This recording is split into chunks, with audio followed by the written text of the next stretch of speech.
Good morning, everyone, and welcome to another edition of Coffee and Sports in the Morning. I'm your host, Mr. William D. Morgan, for the next few days. Let me see if I can fix this real fast. There we go. We got it fixed. We got it fixed. All right, everybody. We had a huge night in the NBA last night. Had a couple of excellent performances. We're gonna get into all that. Got a lot of NFL news. Gonna talk a little bit about baseball. Let me go ahead and bring in my co-host. He's my brother from another mother. Mo Better. What's up, man? Hey, good morning, Will. Good morning, everybody out there joining us. How you doing today? You feeling pretty good? I'm doing great. It's a wonderful Wednesday, ready to get into it. Oh yeah, oh yeah, oh yeah. We had a couple of awesome performances last night. Um, I'm still in shock. Joker showed out last night with 61 and a loss to the Timberwolves. Did you check that game out and what were your thoughts? I did watch the game. It was a point in the game where I thought the Timberwolves were just going to pull away and blow them out, but Joker wouldn't let it. He wouldn't let it happen. Like Mm. it wasn't just that he had 61. Will it was a 61-point triple double. Yeah, yeah. Um, just just one of the most dominant offensive performances I've ever seen, and I've seen a lot of great offensive performances. But this just goes to show you just how skilled a player Nikola Jokic is. He's an Yes, he is. amazing player. And so it's funny because I don't view the Nuggets will as a championship contender, Neither. but I think because of him, just because of his greatness, you can say they have a chance Yeah, because yeah. he can be that great. Yeah, it was an amazing performance. Like I said, I've seen a lot of great performances. You put up a number like 61, you might say 61 and 12 rebounding wise, but to go triple double and to just be that dominant all the way around offensively, amazing. Well, I played 2K. Well, you can watch my man Joker play. Oh He my goodness, he got down. he, He got down. he Good is morning. 2K, right? He There is he 2K. is. There he is. Good morning, Key. How you doing today? How you doing? How you doing? Um, Thank you for coming out to the stream. Yeah, that was just an amazing performance, and you got to give the Nuggets a puncher's chance. They do have experience. The thing they just lacked is that bench depth. That's the thing that's going to end up hurting them. I think the bench depth is going to hurt them. I think also because they're not a good defensive team, that's going to hurt No, them. no. I believe they're ranked like 22nd defensively. That's they don't score enough to be that bad defensively to make a championship run. Mm-mm. I agree with you. I agree with you wholeheartedly. We also had another huge performance last night. Steph Curry, 52 points. Sheesh, man. That you can't tell me he ain't the greatest shooter of all time. You can't tell me that. No, you can't. But I feel like why do we have to tell teams that Steph Curry's a really good scorer? Like why like I'm sure that they come into the game knowing like, well, it's Steph and we know where he can pull from. And yet the way they defended him is almost like they forgot who Steph was. Look, just a great shooting performance. It's amazing to watch some of these transcendent players late in their career still be able to put on performances like this to wow the fans and remind us just how great they are. I Mm. love it that guys now and look to kudos to the commissioners and all those that did change the league for the better in terms of making it more appealing visually to fans. But it also helped the players out. I think it's not just the way they eat now or how they train. I think the game because it's different. Guys are playing longer. Yes. Like there was a time when guys were when they were in their early 30s, they were done. They were done. And now you're seeing guys in year 15, 16, and 17 will, and they're still playing at a superstar level. So I think that's great. My day is ruined. The Knicks get another win, 105 to 91. My day is just my night was just completely ruined by that. Quentin Grimes, he still ain't got the message. Yeah, they lost, but he still ain't got the message because he balled last night. He had 26. Um, Mitchell Robinson had a double double, 14-14. Um, Look, I know the standings have changed somewhat, but I believe it's the Knicks and the Pacers if they meet up in the playoffs right now, if memory serves. You see the Knicks getting past the Pacers? I think right now today it's because it's changing. It's forever fluctuating. Yeah.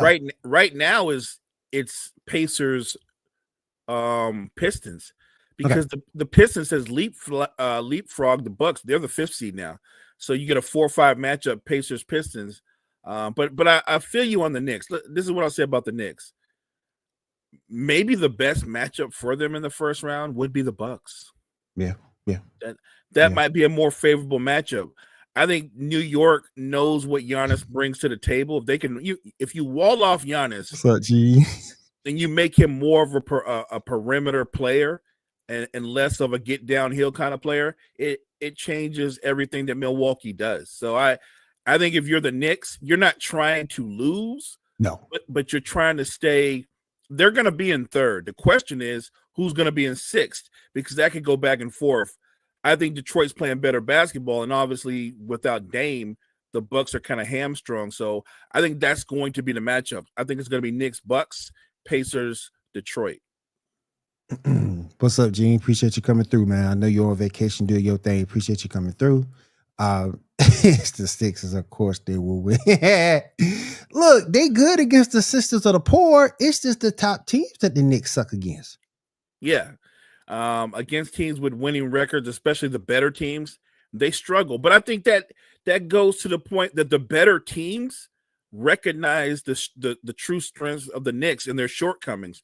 And their shortcomings are that they're so reliant on Jalen Brunson. And I don't think their offense is as diverse as it should be, because I think people don't appreciate that OG can actually score. Bridges can actually score. Yep. They don't move the ball that way. The ball it goes stagnant, and too many times it stays in Brunson's hands the whole 24 seconds. So I think that Tibbs' problem is he's always been guard heavy. You can go back to with D Rose. It's just what he does. He puts the ball into somebody's hands, and he wants the ball always in their hands. They don't really move the basketball, and they should, especially when you've got a big like Towns that should give you floor spacing and relief from pressure with his shooting ability. They just don't do that enough. I still say, and I don't care. I hate the Knicks. I can't stand the Knicks. I don't care what anybody tells me. Karl Anthony's softest player in the NBA. I don't care what anybody tells me. Softest player in the NBA. What did you say, Gene? Oh, Gene said vacation is next week. He's getting ready this week. I got you, brother. I got you. So he's gearing up for vacation. He's gearing up for vacation. There you go. I'm on a little vacation now to the 9th, so I'm good to go. Let's go on the rest of this. We got the Bucks getting a win last night against the Suns, 133-123. Greek Freak still being Greek Freak. Got a double last night. With Dame being gone, are they going to be another out in the first round again? Look, the question is, if you're Bucks management or even the Bucks fan base, with Dame back, with Giannis, are they going to be a first round exit? Because that's not impossible. That wouldn't be a stunning development. I think if they get knocked out in the first round, that puts a lot of pressure on the front office, because your superstar player, your foundational player, there's no way Giannis is just going to go, well, we got knocked out in the first round, we'll come back better, stronger, and all those kind of things. I think he's going to start being a little bit more vocal about to the front office again. Right. He's going to be a little bit more vocal about what he wants, and what he would like to happen. Now, he can want a lot of things. The Bucks don't have a lot of assets. So you can go, well, why don't you go out and get Kevin Durant or something like that? That's easier said than done. You really want to come to the Bucks? Well, it's Milwaukee, so let's start there. That's tough. That's a tough sell for a lot of brothers. Yeah. But I'm just making a point that what assets would you have to bring back a Kevin Durant? Right. And they don't really have that. So they're one of those tough small market teams that they have to build from within. They have to build through the draft and make smart free agent picks. Look, their biggest move in years as far as a trade was getting Dame. Yep. And they gave up a substantial amount to get Damian Lillard. Yep. And so I think you have to ride out the Dame Giannis partnership. Maybe you can put some more supplemental pieces around them. What they don't have is they don't have a third option. No. They thought by moving out Middleton and bringing in Kuzma, that would be a third option. Kuzma's not a consistent enough player to be a third option. If you're a title contender, Kuzma's your fourth or fifth option. I'm still shocked. I'm not saying I'm shocked that Kuzma's in the league. I'm just shocked that Milwaukee put him in that position to even try to be a third scorer. He's never really shown that. He showed it a few times with the Wizards, but it wasn't anything consistent. Right. And by the way, bringing Kuzma to the Wizards to be a sidekick to Jordan Poole, that's such a Wizards move. Like in their front office, in their, you know what I mean? Like they actually sat down on the chalkboard and said, if we get Poole and put him with Kyle Kuzma, we get a big two. Like they believe that was the mindset. And those are two guys who are good players, but they should never be in the position of being your one and your two, right? They're not disciplined. Right. Well, and they're not that good to be your one or your two. Right. Like, you know what I mean? Like Jordan Poole, what he was great at was being the first guy off the bench for the Warriors, being a six man, being an instant offense. The responsibility of being a number one player, you better be a superstar. Let's start there. Yeah. And he was never that. To be a number two, you got to be at least an all-star, and Kuzma was never that. So that was a Wizards move. The Bucks move was trading Middleton because he's aging and more injury prone. They viewed Kuzma as an upgrade because of his youth. He is younger, but he's not that much younger. Like Kyle Kuzma's not. He's not 25, 26. I believe he's 30. So he's 30, 31. Right. He's not that much younger. He's just healthier, but he wasn't an upgrade as a player. Right. And that's the problem. They needed an upgrade as a player, and they didn't get that. Agreed. For the Suns, we got Devin Booker with 39 and 11. 36 and 39 and 11. I do apologize. Great game for Devin Booker, but it's meaningless because you got to take the loss. You got to take the loss. We talk about frustrated players. Devin Booker's been he's been a really good player in terms of how he's handled all the different changes, but he's got to look at his franchise now. What's the path forward, right? Yeah. Because we know now that we're going to part ways with KD. What is the path forward, and what's that look like for me? Because Book's a great player, but Book's 29 or 30. It's not. I don't think Book's going to sign up for a rebuild. He's heading into his prime. He'd probably want to be somewhere where he can contend. I think if you're going to move Kevin Durant, and you can't move Bradley Beal, your only other viable asset that has great value, it actually has the most value because of his age, is Devin Booker. Yeah. I'm not taking Bradley Beal in that contract. No. Right. No. Right. I'm not taking that. No. Now, Mo, you got to tell me how the Portland Trail Blazers is going to get a win last night against the Hawks. You know what? Portland they don't have they have a lot of young players, but I'll give Chauncey Billups this much credit. They play hard every night. They play hard for him every night. The Blazers beat the Lakers not too long ago. They're if nothing else, they compete night in and night out. And you can see where they have some good young players that are continuing to develop. I think when you look at somebody like Simons, though, he's kind of a tweener. He's really, really good, but he's just not good enough to be somebody to carry the burden of being the best player on a franchise.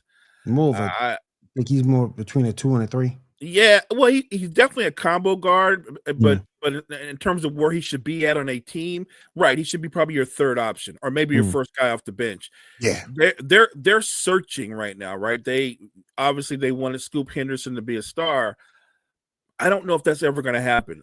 You know, if I tell you that Scoop might end up being a good player, most teams will go, he's going to be a good player. We'll take that. But if you're Portland, you drafted him in a position where you thought he was going to be a great player. And I don't know if he is going to ever be that. That's a lot of pressure to put on a young player too, to be your number one or the face of a franchise. Agreed. I don't know if he gets there, but we'll see. Portland would definitely give him Portland would give him probably the best opportunity to see if he can develop. My Bulls get a win last night, 137-118. Big Vu had a good game last night.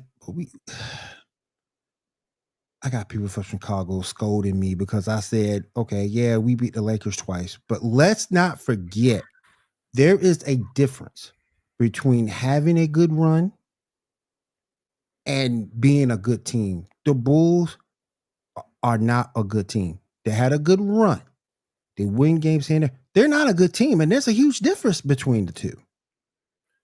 And they're winning games at the time that I call the dog days of the season, right? Yup. We're winding down. And so Yep. you're going to win a lot of games because a lot of teams are going to sit some of their better players for rest. I think the Bulls winning late in the season and giving their fans, you know what they give their fans? False hope, because they're going to be like, we're one player away. Look what we're doing right now. Like right? It gives you that Yep. they're one player. We're one player away. We're Yep. just as good as Detroit. No, you're not. No, you're not. No, you're not. And you're not one player away. What you have in Kobe White, because I like Kobe because he's a terrific scorer, and in Josh Giddey, I think you have two really good players that you can put alongside a franchise player. The problem is you're missing the franchise player. Mm-hmm. You know what I'm saying? So in other words, by default, those are you two. Those are really good players. But if those are your best players, your record is not that way by accident. Your record's that way because you don't really have a transcendent star to actually build your team around. Nope. They haven't really had that kind of player with that kind of impact since Derrick Rose. Yep. And they're searching. I think that's why their front office and their scouts a couple of years ago took a swing at Patrick Williams, right? And I think Patrick Williams is a good player. I think you would agree he's a good player. But for where they drafted him, you would have to say he's been a big disappointment. Disappointment. There's one thing if you would took him where you took Bronny. Okay, right. You would have took Bronny. I got you. I'm all for that. But when you drafted him, you expected his impact to be a lot more than what it's been. Right. When you draft somebody that way in that position, you're thinking he's going to be a franchise changer. If you won 33 games and you draft this guy, you're thinking he's at least worth 10, 15 more wins, right? He's that guy. And what he's turned out to be is more of a complimentary player than a standout player. And that's disappointing for any franchise when you're a lottery pick. Let me ask you this, going back to the Sun for a quick second. We talked a little bit about this on Sports Report. Kevin Durant's coming up in last year's contract. Kevin Durant gone? Absolutely. He's absolutely gone. Look, the only mystery with Phoenix is what team is going to be their trade partner and what assets are they going to try to seek and get, for the KD trade. Because people can always point out where he would be a good fit at. What I always tell people, Kevin Durant is a good fit wherever you send him and in whatever system. The question is, this is not just Kevin Durant. This is Kevin Durant that's going to be 37 years old. Yep. So what do you think someone's going to give you in return for a 37-year-old Kevin Durant? I've heard Houston is an option, and I've heard the Timberwolves there are a lot of teams that are options. But if you're Matt Ishbia, if you're James Jones, what do you think you're going to get in return for Kevin Durant? Even though he's playing at a high level, what he's not able to do right now, he can't be you can put him on a really good franchise that's already set up for success, like Houston has tons of talent. But he can't carry a team by himself. He's not that guy anymore. He can't. No. He can be your closer. He can still be a closer, but he needs more around him because he's an older player, and it shows more times than not now. So I know he's leaving. I couldn't tell you where his destination is. Now, what do you think about Ja Morant? He looks shaky going through his last couple of years of his contract through 2028. What do you think? Do you think he stays in Memphis or he looks for a way to get out? I think behind the scenes, he might be looking for a way out. Look, Ja still is a terrific basketball player. Let's be clear. But go back a couple of years, Will. I think people were trying to make him the face of the NBA prior to him obviously having the incidents that he had. I don't know right now if he can be the face of your franchise, and I'm talking about what he does on the court. explosive player, charismatic player, not a leader, and I think there's a ceiling to what he can do as a talent. Do you know what I'm saying? Like I keep using the Steve Francis comp because they're very comparable on what they do and what they've done. I don't even think he's the clear best player in that team. I think Jaren Jackson is just as important as he is, if not more important. Yeah. And the most consistent player on that team is actually Desmond Bane.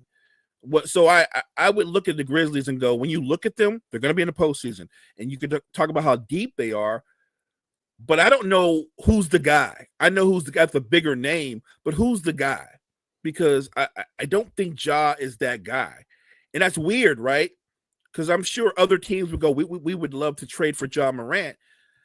If you get Ja Morant, how far do you think you can go with him being your best player? Like, he has Derrick Rose-like abilities, but he's not nowhere near as strong as Derrick Rose. Right. He doesn't have that kind of strength. He can't, like Derrick Rose could go into contact and finish through. Ja's elevates over contact. He didn't go through it. Right. They're completely different players. I feel like he thinks he might be making a move. It wouldn't shock me if this offseason, if Memphis entertains offers for him. Heading over to the NBA, heading over to NCAA, I should say. All number one seeds in the Final Four, went ahead and advanced. That good? Is that good for college basketball? Yeah, look, I think there are going to be times when you have these lower seeds make these great runs and it becomes a great story. But if they're all number one seeds, and it's not a secret that they're all very good teams and deserving of being there, and they make it there, like the number one's not disappointing, shouldn't be a disappointment. So I'm good with all four of them being there because they play each other. Do you not expect high level basketball if you're going to play the four best teams? So I'm expecting high level basketball, even though throughout the tournament we can both agree Duke has pretty much ran through everybody. They've ran through everybody. Like no one's pushed them at least into a back and forth one possession game. So they've ran through everybody, but I don't think they're going to run over. I don't think they run over. You think they're going to run over Auburn? I don't think they run over Auburn. I think that's going to be. I think that's a competitive basketball game. I think Florida versus Houston is going to be competitive. That's going to be a really physical game. If the referees let them play, I still like Houston. That's a big if too. A big if too. We don't know what the temperament of the officials are going to be in these games. Yeah, look, you're right. But that's the style that Houston wins with. They muck it up. They slow down the pace and they make you grind it out on every possession, but that's their style. That's what fits them. And if the referees are going to allow the contact, I think that bodes well for Houston. We got a lot going on in NCAAs. We got it's Auburn versus Florida on the first game, and then we have the second game finishing up with Duke versus Houston. Like I said, I just think I like Cooper Flagg. No different. He's your NCAA player of the year. There's no doubt about that. But I like Houston. I like what they bring to the table. I think Florida clips Auburn in a close one, and to see Houston and Florida go at it, that's gonna be a good one. That's gonna be a good one. And me and my son are gonna have some arguments because I picked Houston and he picked Florida. So we gonna see. He picked Florida. He picked Florida. He picked Florida to win it all. Look, they're all really good teams, and you can make a case for them. What I would say is, if you just go on talent, I'm talking about talent throughout the roster. I think Duke's the more talented team. But playing style does matter. And it's weird to say this, but they allow more physicality in college basketball than they do in the pros. They do. That's kind of crazy to say, but it's a factual thing. They allow a lot more contact. And so if you can muck up a game and make it a little bit more physical, that bodes well for a team like Florida. I think it bodes well for a team like Houston. I don't know if Duke, because Duke hasn't faced that, and I'd be interested to see what Duke can do. I agree. Matter of fact, the odds makers are saying it looks like it's going to be a Duke versus Florida championship. That'll be a good one too. No, I understand why the odds maker picked those two teams. If you were just picking by the two teams that you think that are the two best teams, I think it is Duke. I think it is Auburn, but I'm giving Houston a puncher's chance. I pick Houston. Me too. I pick Houston to win it all. So I'm not gonna change from that stance. I'd like to see Houston versus Duke. You getting that? Oh, I thought Houston was playing Houston's playing Florida. Duke in the Houston's playing Duke in the second game, and then the first game is Auburn versus Florida. Oh well, then Duke's season's probably over then. I just like that Houston team. The athleticism they hit you with. I just like that team. It's just I can't put my one finger on why I like about it. I just like the overall athleticism. Let's see what happens. I'm gonna tell you why you like them. They got some dogs on that team. They do. They got some dogs on that team that don't fear anybody, and they get after you. They're not a high scoring team, but they've got three guys that shoot over 40% from three, and they get body on body. Like there's gonna be a lot of contact. You don't get to cut back door without somebody rerouting you or impeding your way. I know that doesn't bode well depending on the officiating staff, but I'm gonna hope that they let them play, because if they let them play, it's gonna be a great game. Key, what's up, man? Thank you for joining the stream. We appreciate you. The Final Four is going to be good. I got Florida winning. I ain't got nothing wrong. I don't see anything wrong with that. Walton Clayton Jr., yeah, nothing wrong with that. He's nice. He's nice. He is nice. Cottrell, thank you for joining the stream. We appreciate you, brother. Don't believe in Duke. I don't. I mean, I don't. I'm not against them, but I don't think they're going. They're not going to be in a championship game. I don't think so. I don't think so either. I don't think so. Let me ask you this though, real quick, and this is something I meant to ask on Monday. Do you think NIL is ruining some of these mid-major runs? I think NIL is going to impact everybody, but let's be honest. NIL, if you're going to go, if it's about NIL, who does it favor? Well, it favors the bigger schools, doesn't it? Yes, they have the most money. So yes, it's going to impact mid-majors. But for years, we've talked about how players, all the money and things that they've brought to schools have not been paid for their service. You know what I mean? We said that for years. So I love that NIL exists. And to me, the fact that NIL exists, coaches can't walk into your house now and go, "Oh, hey, I'm Tom Izzo. Come play for me because it's Michigan State and I'm Tom Izzo." Right. Now it's like, I feel you, Coach Izzo, and I understand what you've done for Michigan State. Great coach. But what about that NIL thing? So you know what I mean? Like now players are gonna be like, what can you do for me? That's why your boy Nick Saban left. Just saying. Good morning, Gregor. How you doing? Welcome to the stream. 100%. Nick Saban did not like the idea that he couldn't walk into someone's living room, throw down his national championship rings, and go sign right here and walk away. You know what I mean? Like he used to be able to do that, but NIL can't do it now, brother. No, because then Nick was like, now I got to be a salesman. Nick didn't have to be a salesman before, and he didn't like that. And I get that. A lot of old school coaches won't like it. I have no problem with NIL because I think that players should be valued and should get some value at it from the schools. They're bringing in income, right? They're bolstering their schools' income and revenue. So why shouldn't they share in it? I don't see Izzo being around much longer, but he's a proven coach. And he has the right to call it on his terms. You know, he has a right to call it on his terms when he wants to retire. He shouldn't be forced out, I think, because of everything he's done for that school. He should be able to call his own fate. He should be able to leave when he wants to leave for everything that he did. Let's talk about the women's game real quick. I like South Carolina, but I'm scared. They got Texas. Texas is no slouch. Look, that's going to be a battle of styles. South Carolina, they're an aggressive team. They get on the boards. They're physical. They play inside-out basketball a lot. Yes. But defensively, they can get after you. I just think this: if the game is played at Texas's pace, the game's over. South Carolina, you can't get in a shootout with Texas because they don't have the firepower. No, no. That's why I'm so concerned about that game.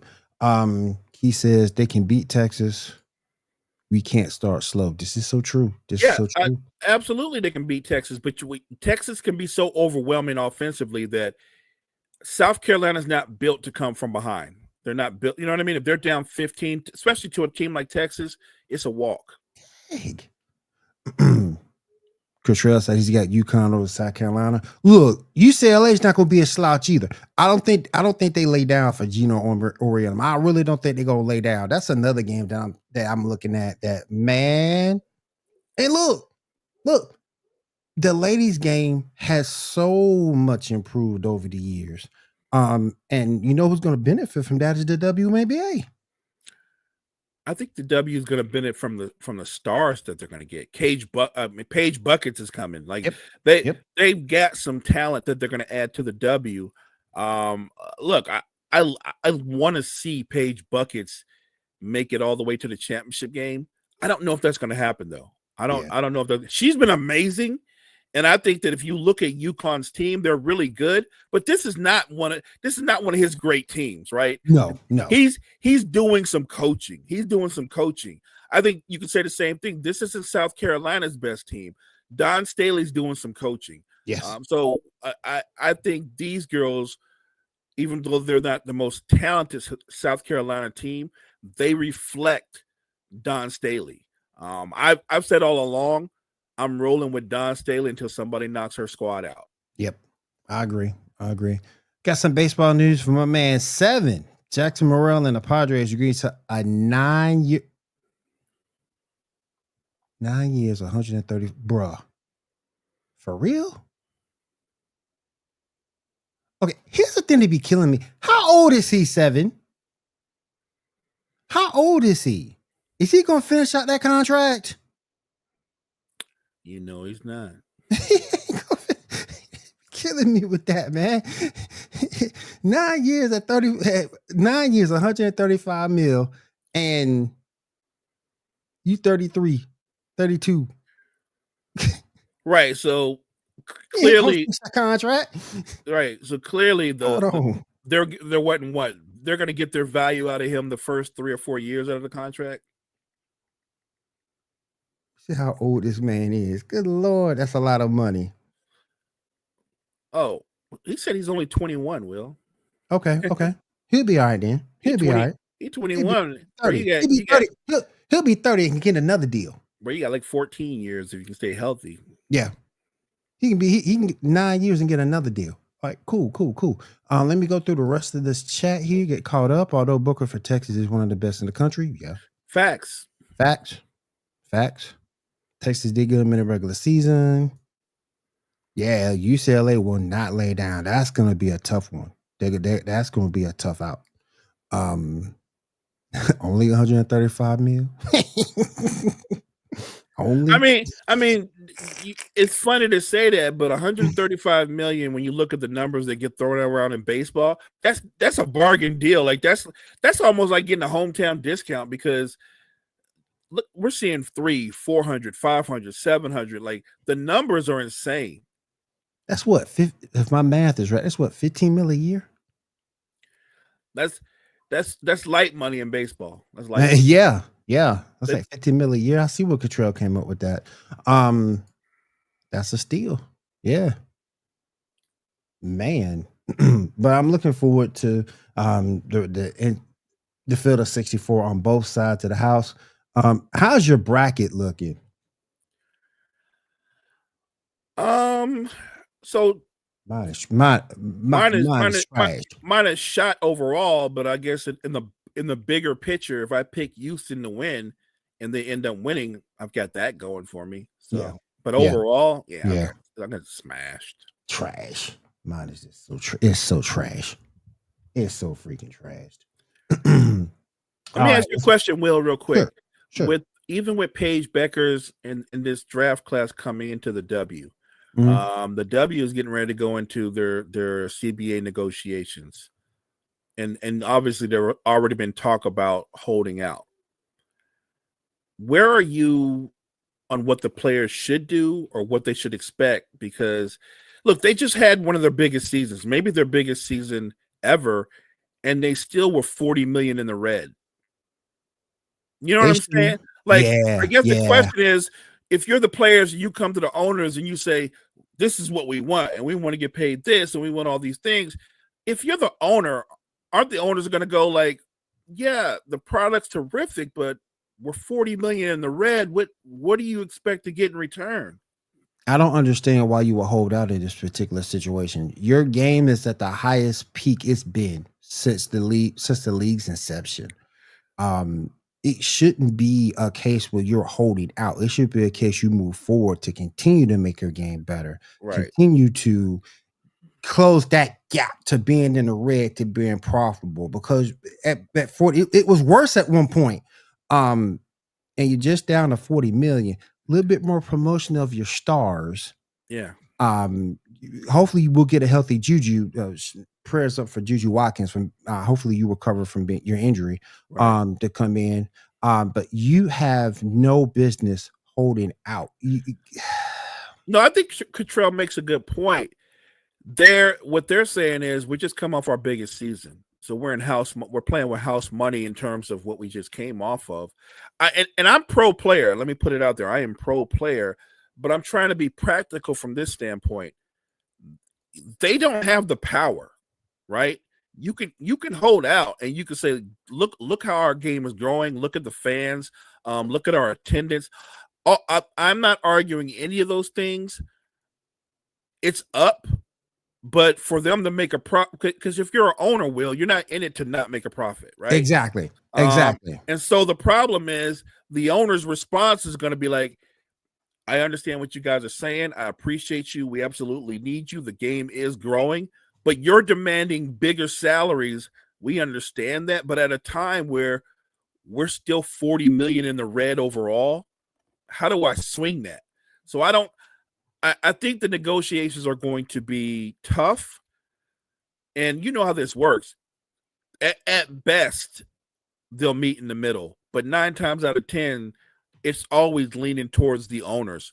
Look at the NBA, which is obviously much more global, Yes. brings in a lot more revenue. It's not even close. Yes. And when they go to the negotiation tables, they repeatedly take L's. Yep. So I'm just saying, like, I hope the ladies and owners can meet somewhere in the middle, but I don't know how much further they're going to elevate their salaries, considering they're in it to make money.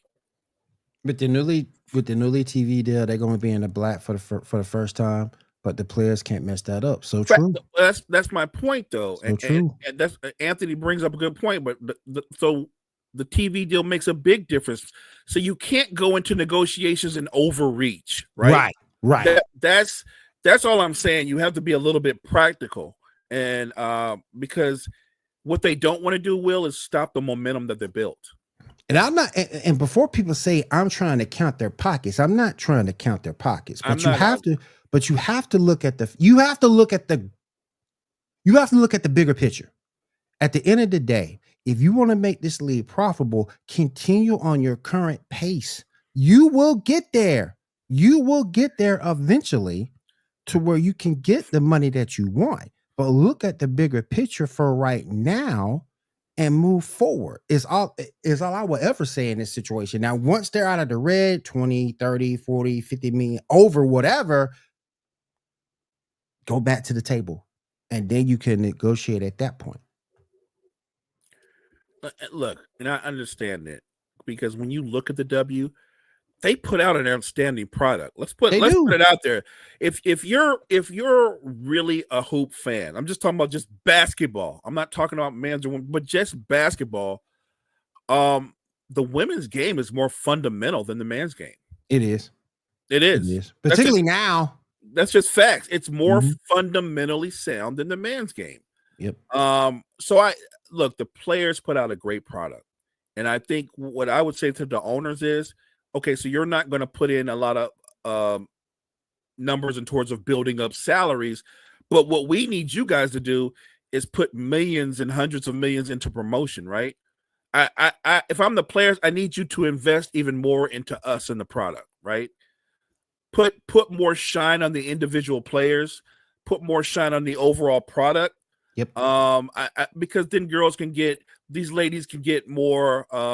They can get more revenue through commercials and other things and advertisements. Like there's a window there. And what I love about the W is a lot of their stars, they've already bought into what they can do on social media. There's so many other ways to generate revenue and put themselves out there and to bolster the league. I'm with Cottrell in that if you're a billionaire, you should be able to figure it out because obviously you're a billionaire, so you must have some idea of how to make money. So I just think they have a great product. I don't want them to go to the table and overreach and it end up being a lockout. These girls should not be making less than 6 figures. They don't need to be playing overseas to pay bills, but things need to stay reasonable. So true. And I do agree with that. I think we need Anthony. I think Anthony needs to be like a mediator. Yeah. Anthony makes some really sound points, and that's the kind of where I'm at. I think they need a mediator to kind of get them to meet somewhere in the middle. At least for this part of the negotiation period. When you get more profitable, you meet at the table again, and then we can discuss. But I definitely think they're definitely in the right direction. The game's getting better, so definitely keep things going and come to a mid ground for everybody. Because it's not like you don't have marketable players. You got A'ja Wilson there, who's been silent but can be marketable. You Caitlin Clark, as much as I criticize her, Angel Reese can be marketable. So you do have players there. Cameron Brink, who I love to death, can be marketable. So Paige Buckets is coming in. Yep. You just brought up we get a healthy Juju in another year or so. Yep. It does matter. And Cottrell brings up a great point. 228,000 for the highest paid is insane. That's crazy. Think about this. Joker is the best player in the NBA, but he's paid accordingly. A'ja Wilson makes $228,000. That's kind of crazy. As complex as she is, right? As much as she's done in the league. Now, everything we all just said is true. I'm telling you where the pushback's going to be. Yes, Joker makes that much more than A'ja. Their league also makes 10 times more, maybe 20 times more than we do, right? Oh yeah. So there's an angle that both sides going to come from, and I think that Anthony's solution is better. The salaries should come up, but they need to not overreach. Tony says, Seven says, sign me up. I just want to meet Caitlin Clark and A'ja Wilson. Yeah, I got you, bro. I got you. I mean, if you want to meet I still say Caitlin Clark look like Elliot Stabler from Law and Order, but I get you. I got you. You're a harsh man. I would not. Terrible. I would not. I will not concur on that. I'll put the side by side for you later. Yeah. You'll see it. Not Elliot Stabler, man. Come on. I'm telling you, man. She looks just like him. I'm telling you. Look, I just a disclaimer. The views of Will does not express everybody from Wire to Wire Network. Yeah. It's Will's own opinion. Oh my goodness. Juju would be the first $1 contract. You know what? I don't doubt that though. I don't doubt that. Her talent is just before she got hurt, she was doing it big. I would not be surprised. I just want her to come back 100%. And we put it out there. If she has to miss her junior year to be fully healthy, miss it for her senior year. Go and miss it. Yes. Yep. She's got to think about not just her long-term health, but her long-term career aspirations. Oh yeah. Got to think about the bigger picture. And that's always what it's all about, the bigger picture. Right. Life is all the bigger picture. All right, let's move over to the NFL very, very quickly. It looks like we're getting rid of the chain game in the NFL. It looks like first downs will be called more on a virtual basis. Um, do you think that's right? Are we getting rid of the chain game? I feel like a lot of times the NFL they do make changes that are for the better of the league, and you're trying to move with the times. I don't necessarily have a problem with that, but don't you can see where if you rely so much on technology, where that could be controversial, right? What if the virtual thing has a hiccup or a bug or whatever, and it costs somebody just shy of the yard they need? I'm just putting it out there, right? Right. That's sometimes you get there are aspects that elevate the game, and then there's a really simple aspects that have been working for years. And my mindset is if it's not broke, don't fix it. I agree. I agree. And it looks like now that it came out, I believe it was yesterday, earlier this week, that the Cleveland Browns admitted their mistake on Deshaun Watson, said it was a hit and a miss. Said it Well, was a hit and a miss. so we talked about this yesterday, and obviously Cottrell is a big Cleveland guy, and he had strong opinions on it. Look, all I'm gonna say is they thought they were getting the kid that was just coming off a 33 touchdown, I think 7 picks, 4,800-yard season, right? Mhm. I do understand that. And the reason why they thought that was, and the reason why they were willing to overlook his baggage, they thought that's what they were getting, right? But then he gets injured. And when he does come back, he doesn't look even like a shadow of that player, right? And I feel like Deshaun Watson's problems now, they're not all physical. I would argue that they're mental. I think they're as much mental as they are physical. His confidence is shot. You could make a case that Deshaun Watson has become the Ben Simmons of the NFL. He's not remotely anywhere near the player he once was, and there's no signs that player is ever returning. Yeah. And it's coming off a bad shoulder, now an Achilles. They really don't have any assets they can use. You got your draft pick coming up. I don't know what they're going to do there. That's going to be interesting to see. Everybody says draft a quarterback. I truly understand that, but sometimes it's okay to draft the best player. You know what I see them doing, and people may call me dumb for this. I see them trading that pick for more assets. Is what I see them doing. Let Kenny Pickett start. You just got Pickett from the Eagles. Let Kenny Pickett start, which wouldn't be bad because the only thing he's going to do is manage the game and hand it off anyway.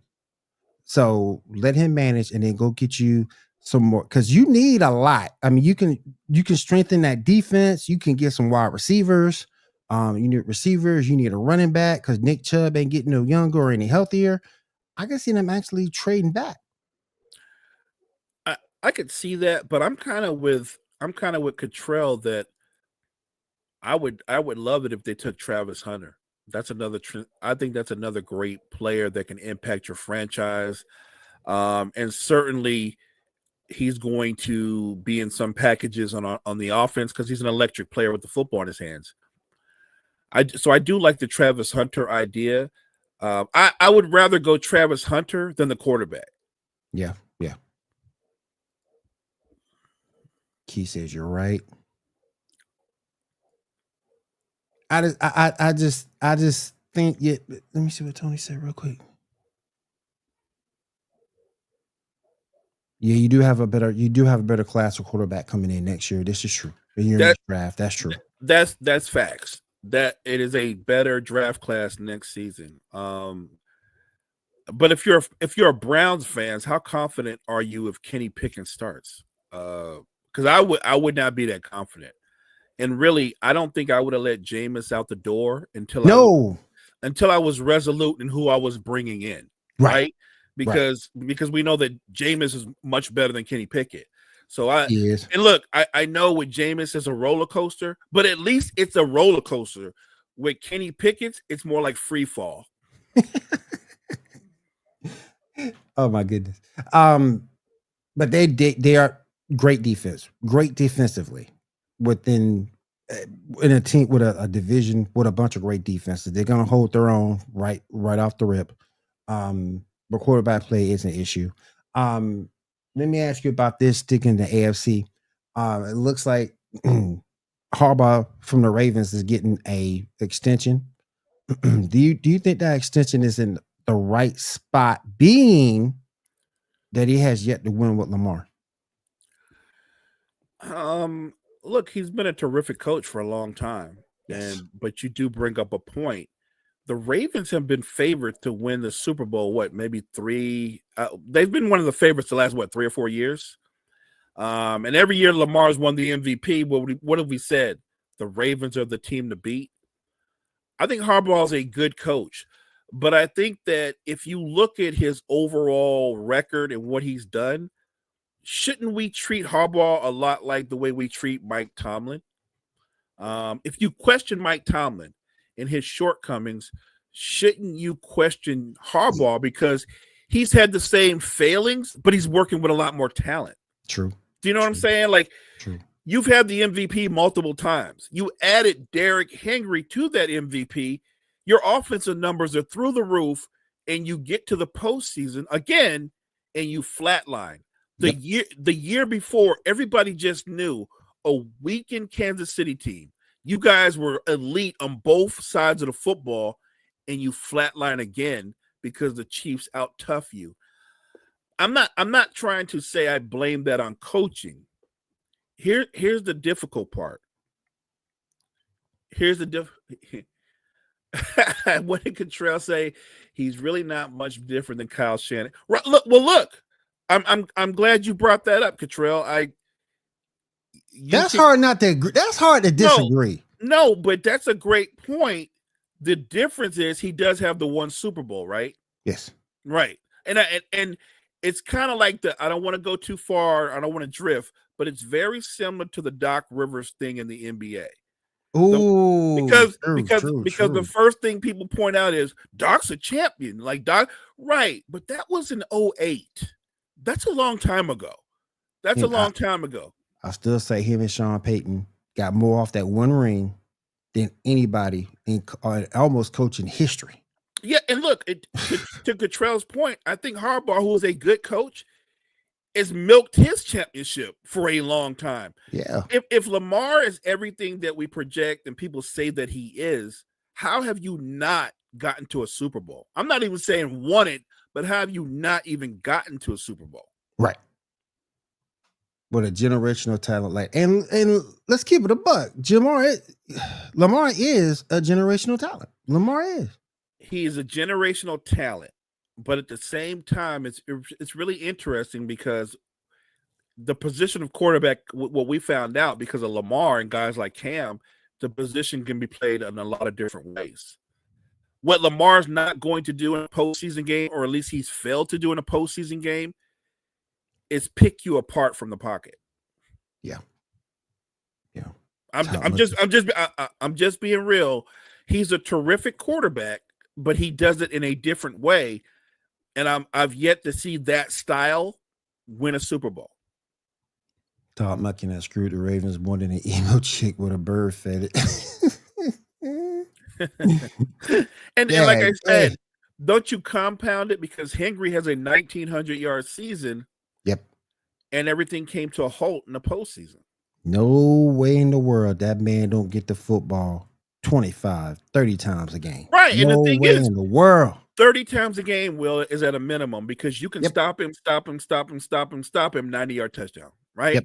You have to give him the ball 30 times to be committed to that because he's better late in the game, even more. The more you run him. I thought they gave up on the running game real early. Oh, yeah. Facts. All right, everybody. As we close down here, Coffee Sports in the Morning on Water Wild Sports Network, I want to say thank you for everybody being here. I do appreciate everybody in the chat. Appreciate Mo for coming through. Okay, Mo, go ahead and finish us up for this morning. Thank you guys so much for joining us this morning. Make sure you check out all the great content we have at Wire to Wire Network. Wire to Wire Network. We appreciate you. What did he say? Lamar just seems to have this Peyton Manning moment and get over the hump. I agree. Yeah. I agree. Right now, he's looking a lot like Peyton. They're different quarterbacks, but right now Lamar looks like the greatest regular season quarterback ever. Facts. All right, everybody. That's gonna do it for us here. Coffee and Sports in the Morning, Wire to Wire Sports. I'm William Morgan. That's my man Mo Better. We'll be back again tomorrow, 9 a.m. Eastern, same bat time, same bat channel. We'll see you again tomorrow. Have a good day, everybody.